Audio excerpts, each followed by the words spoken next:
Hola hermanos, hermanas, seguimos adelante con el discipulado, seguimos adelante con este evangelio tan precioso que es el de Lucas. Un evangelio, a mi entender, extraordinariamente dinámico, vivo, que transmite unas enseñanzas, como vimos la semana pasada sobre el patriarcado, vimos y nos enseña cosas que debemos de aplicar a nuestra vida. Hoy vamos a, como os dije el sábado pasado, vamos a adentrarnos en el cántico de Zacarías, que en el fondo es una profecía.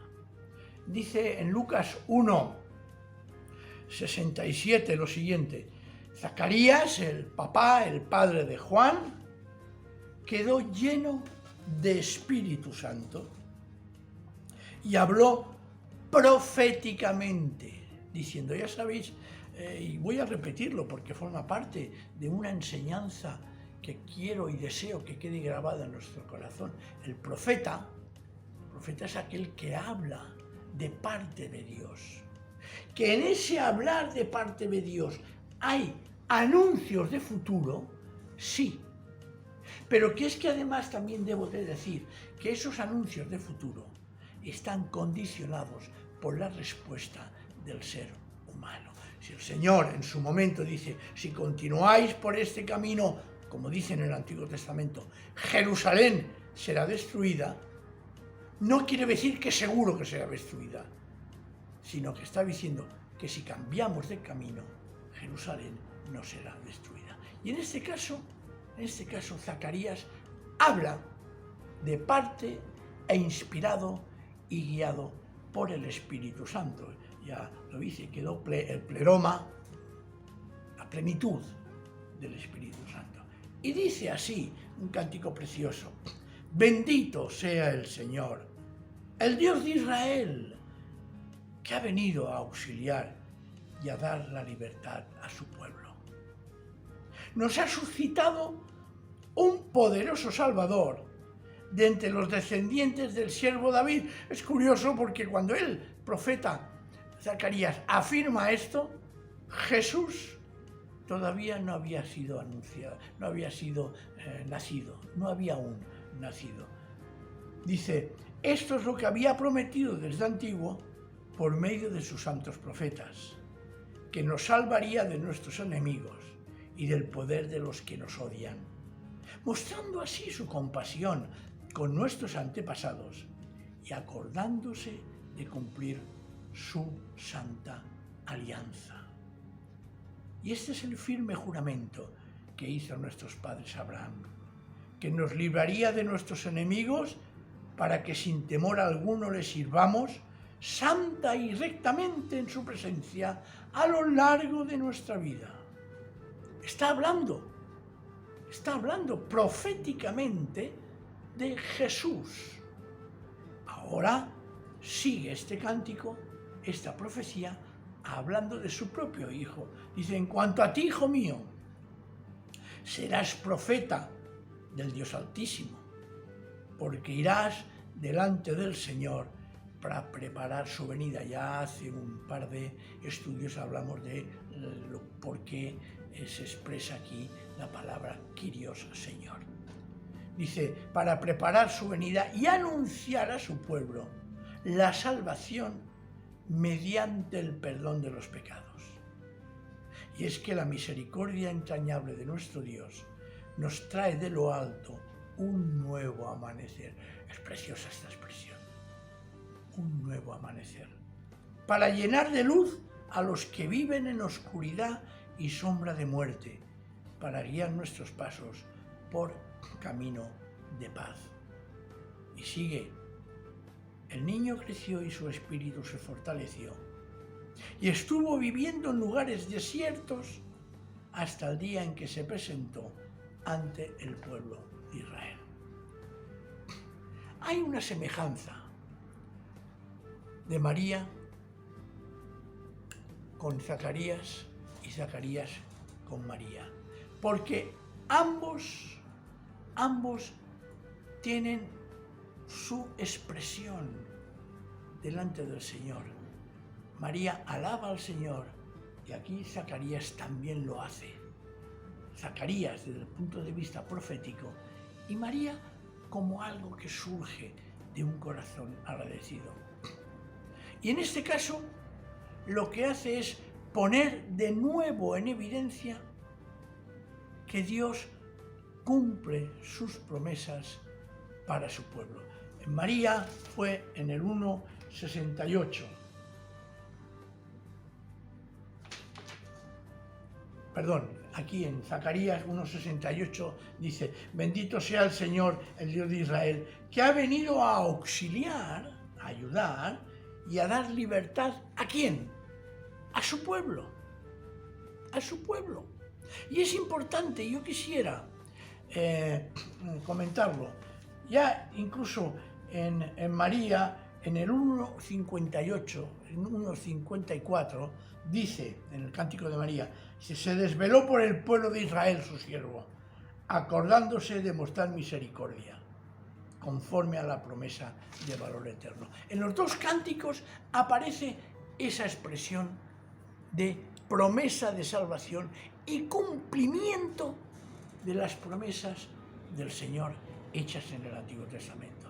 Y aquí tenemos, hermanos y hermanas, otro tema que para mí también, como decía el último estudio, el último discipulado, hemos de estudiar la Biblia para no ser engañados. Aquí hay otro tema también que deseo tocar y tratar.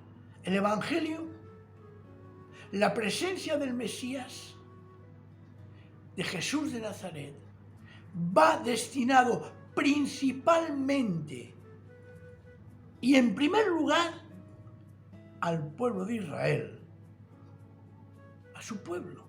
La venida de Jesús viene ya designado para su pueblo.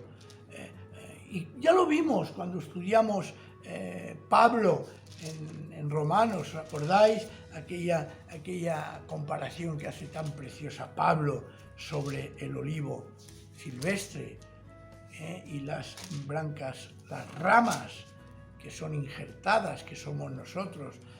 El olivo es el pueblo de Israel y nosotros somos aquellas ramas salvajes, silvestres, que son injertadas en el olivo natural y que representan a los paganos.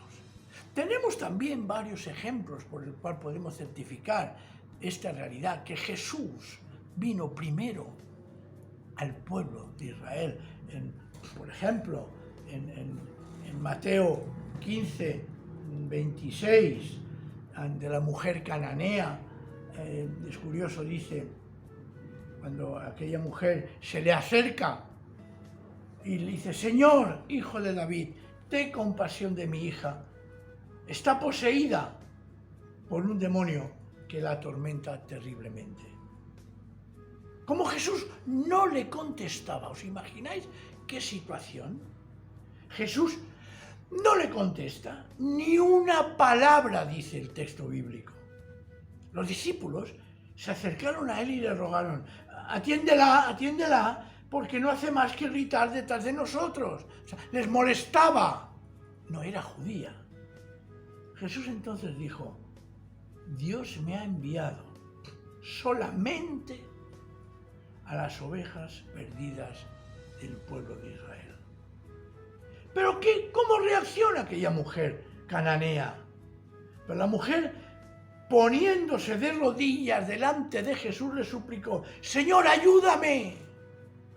Y él le contestó otra respuesta realmente sorprendente y además que nos hace pensar y que incluso nos haría daño, nos puede hacer daño pensar en esa imagen de Jesús. Dice: no está bien quitarles el pan a los hijos para echárselo a los perros. La idea de perro se está refiriendo también que los judíos a los paganos los llamaban perros. Era un apodo despectivo. Dice, ella le dijo: fijaos, es cierto, Señor, es verdad lo que dices, es verdad que yo soy una persona fuera del pueblo de Israel. Pero también, y qué expresión tan enternecedora, que movió el corazón de Jesús. Dice, los cachorrillos comen las migajas que caen de la mesa de sus amos. Entonces Jesús les respondió, admirado, chocado, porque se discute con Jesús de alguna manera. Se enfrenta a Jesús y le dice, grande es tu fe, mujer. Admiración, es lo que hablamos el otro día de pregunta, admiración, afirmación. Grande es tu fe, que se haga lo que deseas. Y su hijo quedó curada en aquel mismo instante. Curioso. Y eso es una realidad. Eso es una realidad. Que nosotros como paganos no somos los destinatarios directos de la venida de Jesús. Jesús vino para salvar a su pueblo. Algunas pautas interesantes que deseo entonces también valorar, porque esto ha de llevarnos a un profundo agradecimiento. Un profundo agradecimiento por la acción y el amor que el Señor Dios ha tenido para con nosotros, que siendo paganos nos haya incorporado a su pueblo y formemos el pueblo santo de Dios, juntos, judíos y paganos. Claro, esto además tiene su repercusión también, cómo no, en nuestra consideración de algunos aspectos de las Escrituras, algunos aspectos que para mí son interesantes, y es el siguiente. Cuando leamos, estudiemos Pablo, Nuevo Testamento y los Evangelios, y queramos formarnos en nuestro pensamiento, no podemos dejar en absoluto de lado la teología, el sistema teológico del Antiguo Testamento. Porque entonces se puede producir situaciones que se producen y se han producido, por desgracia, a lo largo del cristianismo. Fijaos, hay que verlo, repito, desde un contexto judío, no desde el contexto que nosotros solemos ver, que es el contexto helénico, el contexto desde un punto de vista de una filosofía griega. No, se introdujo esa filosofía griega en los primeros padres apostólicos, que se llama, y entonces hizo que lo que tenía un fundamento judío, hebreo, de interpretación bíblica, fuera variando y se convirtieran en expresiones y conceptos que han llegado incluso hoy en día, lo afirmo, y lo afirmo categóricamente, a conceptos contrarios al espíritu de las Escrituras. No, pues de esto tenemos que huir. Hemos de comprender que la enseñanza que hay en las Escrituras tiene un contexto en la propia Escritura. Si no, vamos a llegar, y como se llegó en el siglo IV, a una serie de interpretaciones, y lo voy a decir también con claridad, en los concilios de Nicea, de Constantinopla, de Éfeso, etc., que realmente cuando los leemos difieren radicalmente del espíritu que está en las Escrituras hebreas y, como no, también en las Escrituras del Nuevo Testamento. Y eso es un problema, Y voy a decir un ejemplo, contextualizando lo que estamos hablando de Lucas. El Mesías es, según la visión del Antiguo Testamento, no desde la visión de los griegos, un hijo de Dios. Claro, los griegos tienen su concepto de hijo de Dios, que no corresponde exactamente a la idea que nos habla las Escrituras. Por lo tanto, hemos de considerar esto muy detalladamente. Por ejemplo, cuando leemos el Cántico de María y la profecía de Zacarías, se está refiriendo a algo que no debemos permitir interpretarlo desde el punto de vista helenístico. Voy a dar, por ejemplo, otro, ¿no? Cuando hablamos, por ejemplo, y lo decimos, y lo voy a afirmar, el alma y el cuerpo. Eso es un sistema platónico. Cuando nosotros morimos, morimos totalmente nosotros. Y cuando pasamos, o podemos, o vamos a pasar a la presencia de Dios, vamos a pasar cuerpo, alma y espíritu. Eso de que el alma va aquí y el cuerpo, pues no, hermanos, eso es platónico. Eso forma parte de la filosofía griega. Igual que el concepto de hijo de Dios. Y me parece que hace poco lo dije. Para los griegos, el hijo de Dios es la idea de que Zeus, Hermes, un dios, viene y se une sexualmente a una humana y tiene los hijos de los dioses.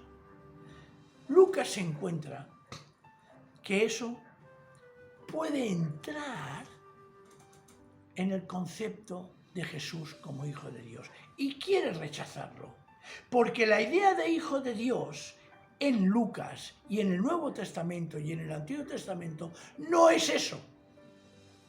Hijos de Dios somos todos. Hijo de Dios se consideraba el rey.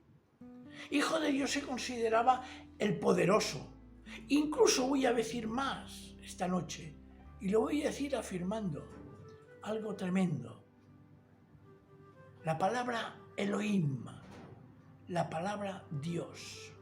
Claro que lo aplicamos, porque se aplica en la historia de los primeros siglos. Llega un momento en que se aplica la idea de Dios a Jesús y llega a una serie de afirmaciones que realmente se escapan de lo que la Escritura nos enseña.